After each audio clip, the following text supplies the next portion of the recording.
ಹುಡುಗರಿಗೆ ಪ್ರೇಮ ಗೀಮ ಅನ್ನೋದೆಲ್ಲ ಇಲ್ಲಿವರೆಗೂ ತಿಳಿದೇ ಇಲ್ಲ. ಹಾಯ್ ಗಾಯ್ಸ್, ಇದೇ ನಂದು ಫಸ್ಟ್ ವ್ಲಾಗ್ ಆಗಿರುತ್ತೆ. ಆಯಿತು. ಆಮೇಲೆ ಏನಿಲ್ಲ ರಂಗಣ್ಣ, ಕೊಟ್ಟಿರಿಗೆ ಹೋಗೋಣ ಅಂತ ಪ್ಲ್ಯಾನ್ ಇತ್ತು. ಅದಕ್ಕೆ ಕಾರ್ ಎತ್ಕೊಂಡು ವಾಶ್ ಮಾಡ್ಸೋಣ ಅಂತ ಬಂದ್ವಿ. ವಾಶ್ ಮಾಡಿಸ್ಕೊಂಡು ಅಲ್ಲಿಂದ ಹಂಗೆ ಬಿಟ್ವಿ.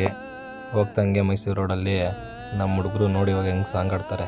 ಹುಡುಗರಿಗೆ ಪ್ರೇಮ ಗೀಮ ಅನ್ನೋದೆಲ್ಲ ಇಲ್ಲಿವರೆಗೂ ತಿಳಿದೇ ಇಲ್ಲ. ಸಾಂಗ್ ಕೇಳ್ಕೊಂಡು ಬಂದ್ವಿ. ಟೈಮ್ ಆಗಿದೆ ಗೊತ್ತಾಗಿಲ್ಲ, ನೈಟ್ ಆಗಿಬಿಟ್ಟಿತ್ತು. ಹೋಗಿ ರೂಮ್ ಮಾಡಿಬಿಟ್ಟು ಮಲ್ಕೊಂಡ್ವಿ. ಬೆಳಿಗ್ಗೆ ಎದ್ದು ನೋಡಿದ್ರೆ ನೋಡಿ ಮಾರ್ನಿಂಗ್ ವ್ಯೂ ಮಾತ್ರ ಮಸ್ತಾಗಿತ್ತು.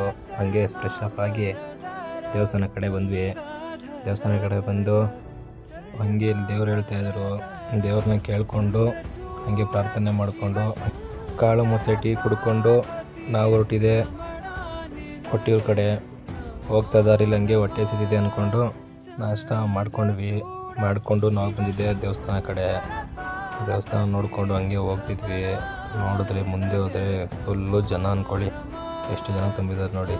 ಹಂಗೂ ಹೆಂಗೂ ಮಾಡಿ ಬಂದು ನಿಂತ್ಕೊಂಡ್ವಿ ಸೆಂಟ್ರಲ್ಲಿ. ಲಾಸ್ಟಿಗೆ 2 ಅವರ್ ಆದಮೇಲೆ ನೋಡಿ ಇಲ್ಲಿ ಬಂದ್ವಿ. ದರ್ಶನ ಮಾಡಿಕೊಂಡು ಹಾಗೆ ವ್ಯೂ ನೋಡಿಕೊಂಡು ಬಾಯ್ಸ್ ಎಲ್ಲ ಫೋಟೋ ಹಿಡ್ಕೊಂಡು ಲಾಸ್ಟಿಗೆ ಒಂದು ವೀಡಿಯೋ ಮಾಡಿಕೊಂಡು ನಾವು ಅಲ್ಲಿಂದ ಹೊರಟಿದ್ದೆ ಮನೆ ಕಡೆಗೆ. ಹಾಗೆ ಬರ್ತಾ ದಾರಿಲಿ ನಾಗರಹೊಳೆ ಫಾರೆಸ್ಟಲ್ಲಿ ಆನೆ ನೋಡಿಕೊಂಡು ಹಾಗೆ ಬಂದ್ವಿ.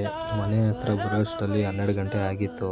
ನಮ್ಮ ಫ್ರೆಂಡ್ಸು ನಮ್ಮ ಮನೆ ಹತ್ರ ಬಿಟ್ಬಿಟ್ಟು ಹಂಗೆ ಅವ್ರ ಮನೆ ಹತ್ರ ಹೋದರು. ಇವತ್ತಿನ ವ್ಲಾಗ್ಸ್ ಇಷ್ಟ ಆಗಿತ್ತು ಗಾಯ್ಸ್. ಮತ್ತೆ ಸಿಗೋಣ, ಬಾಯ್.